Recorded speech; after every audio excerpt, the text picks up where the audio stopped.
সিলেট সুরমা নদী অত্যন্ত ঝুঁকিপূর্ণ অবস্থায় রয়েছে। বৃষ্টি দেওয়ার পর এই ঘূর্ণিঝড়ের যে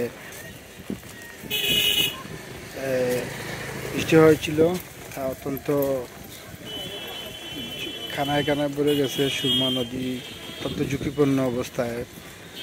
আমরা সিলেট কিং ব্রিজ থেকে লাইভ করলাম আপনারা দেখাইবার লাগে। এই মুহূর্তে যতই দেখতেছি বৃষ্টি হচ্ছে ততই দেখতেছি আমরা লক্ষ্য করতেছি সুরমা নদীটা পুরোপুরি খানায় খানায় ভরে যাচ্ছে। আরও যদি এ ধরনের বৃষ্টি লাগাতার হয়ে থাকে তাহলে কিন্তু সিলেটবাসীর জন্য, সিলেট নগরের জন্য অত্যন্ত ঝুঁকিপূর্ণ অবস্থান নেবে বলে আমরা বিশ্বাস করি। আমরা চাই এমন বৃষ্টি না হোক যে বৃষ্টি দিলে আমরা নগরবাসীর জন্য, সিলেটবাসী তথা বাংলাদেশের যেন ক্ষতি হয় না, সে ধরনের আমরা বৃষ্টি চাই আল্লাহ রাব্বুল কারিমের কাছে।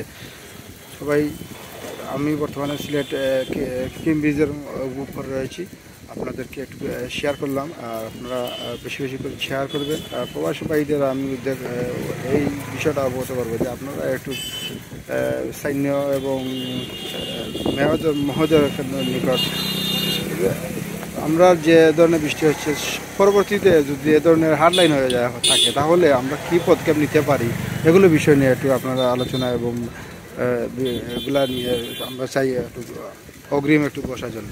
কারণ এই পরিস্থিতি কিন্তু ভয়াবহ হতে যাচ্ছে। আমি আপনাদের নিকট আমি আবারও জানাইলাম, যত দিন যার ততদিন অত কিন্তু নদীর পানি কানায় কানায় পড়ে যাচ্ছে। স্রোতও রয়েছে, নদীতে প্রচুর স্রোত রয়েছে।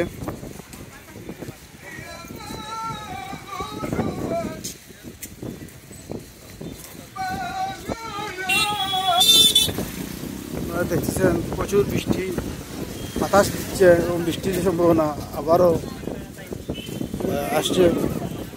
অত্যন্ত বাতাসে বোঝা যাচ্ছে আমার ছাতাটা উড়িয়ে যাবে এরকম পরিস্থিতি। প্রচুর বাতাস হচ্ছে।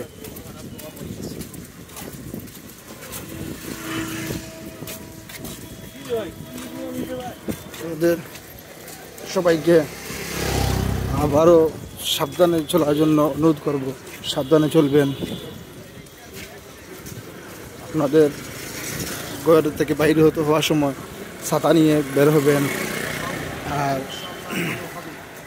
আল্লাহ যাতে আমাদের এ ধরনের ঘূর্ণিঝড় অথবা রেমাল যে ঘূর্ণিঝড়ের একটা প্রভাব থেকে আমাদেরকে আল্লাহ যেন আমাদের সাহায্য করেন।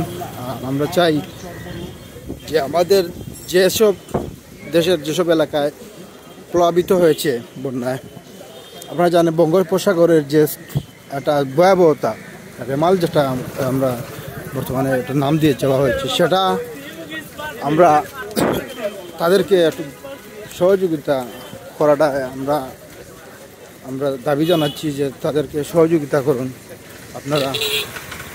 কারণ মানুষ যখন বন্যায় প্লাবিত হয়ে যায় তখন কিন্তু অসহায় হয়ে যায়। তাদের ঘর বাড়ি, গরু বাছুর সব কিছু কিন্তু বন্যায় ভাসিয়ে নিয়ে যায়। আপনারা যখন মানুষের প্রতি যখন দয়া হবে না, তখন আল্লাহ আপনাদের প্রতি দয়া হবে না। তবে একটি কথা আপনারা লক্ষ্য করবেন, মানুষ 18,000 মাখলুকাতের মাঝে মানুষই শ্রেষ্ঠ, কিন্তু তারই পাশাপাশি রয়েছে আমাদের সুন্দরবনের যে বন্য পাখিরা, পশুরা, তাদেরকে একটু চিন্তা করবেন তারা কী অবস্থায় থাকবে। তাই সবাই যার অবস্থান থেকে আপনারা উদ্যোগ নেবেন, সবাইকে ভালো থাকার উদ্যোগ নেবেন এই আশা করি। সুস্থ থাকুন, ভালো থাকুন, নিরাপদে থাকুন, ঘরে থাকুন, প্রয়োজন না হলে বাইর হবেন না। আসসালামু আলাইকুম ওয়া রাহমাতুল্লাহি ওয়া বারাকাতুহু।